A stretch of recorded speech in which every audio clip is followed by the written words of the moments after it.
So be yourself, stay true to who you are, live your truth. We've all heard these lines before, haven't we?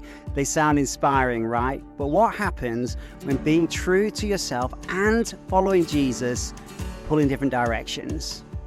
Because Jesus said, deny yourself, take up your cross and come follow me.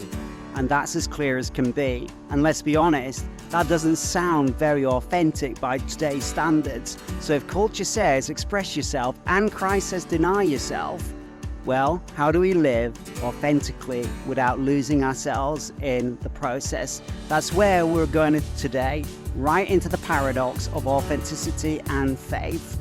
My name's Neil O'Boyle, and this is The Waypoint, and I'm on my swing with my dog, and we're exploring what it means to find our way and live with purpose.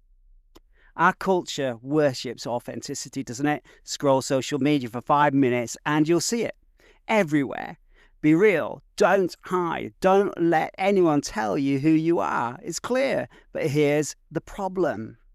When authenticity means expressing everything you feel, it can turn into chaos because not everything inside us deserves to be expressed. It simply doesn't. Some things need to be confessed. Yes, authenticity without wisdom is just ego dressed as honesty. We've all met that person who says, I'm just being real, when actually they're just being rude, unkind, or unfiltered.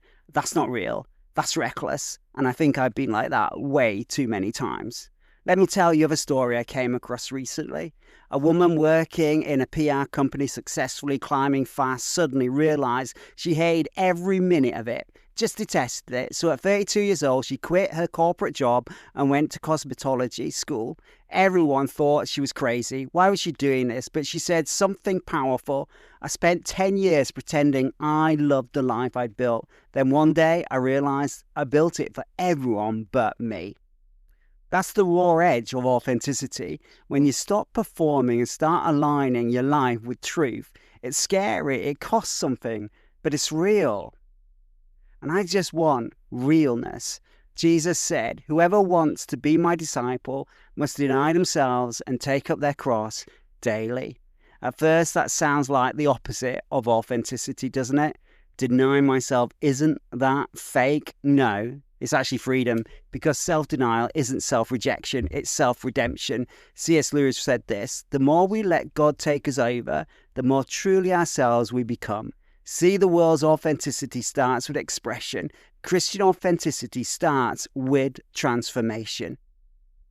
Maybe authenticity isn't about being true to yourself. Maybe it's about being true before God. It's not perfection, it's honesty. It's not pretending to be holy, it's refusing to hide. That's the kind of authenticity that changes you. It's when a Christian says, I believe, but I'm scared. I trust, but I'm tired. I'm not who I want to be yet, but I'm not faking it anymore. That's real. That's holy ground. I want that. I need that. I'm seeking that, and I'm pursuing that at all costs. So even outside the church, people are waking up to this deeper version of authenticity. Take actress Kirsten Dunst. In a recent interview, she said that Hollywood constantly pushed her to fix her appearance. Straighter teeth, smoother skin, younger image. She finally said, I'd rather get old and do good roles. That's authenticity. She didn't rebel for rebellion's sake. She just refused to live by someone else's version of her. And that's a principle straight out of Scripture, by the way. Romans 12:2 says, doesn't it? Don't copy the behaviors and the patterns and the customs of this world, but let God transform you by the changing the way you think and the renewing of the mind. That's authenticity with depth. That's not performance, but peace. And I want peace. I want deep peace. Each of us lives with two selves, the false self that wants to impress and the true self that wants to grow. The false self says, oh, look at me. The true self whispers, make me new, change me. The world celebrates the first. Jesus redeems the second.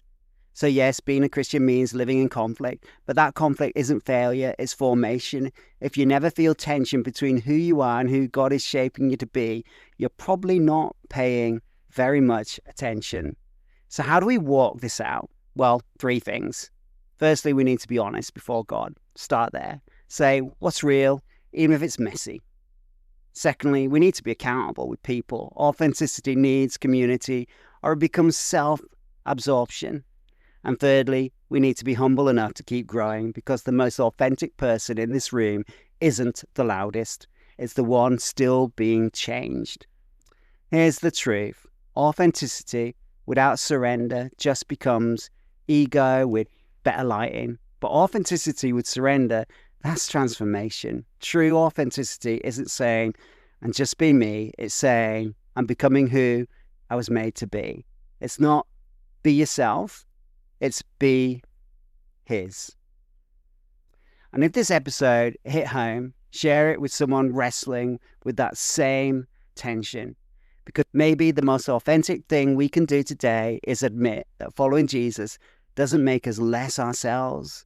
It makes us finally real. And so this is me being real on my bench, rocking away in the rain with the dogs somewhere around, just trying to live out my real self.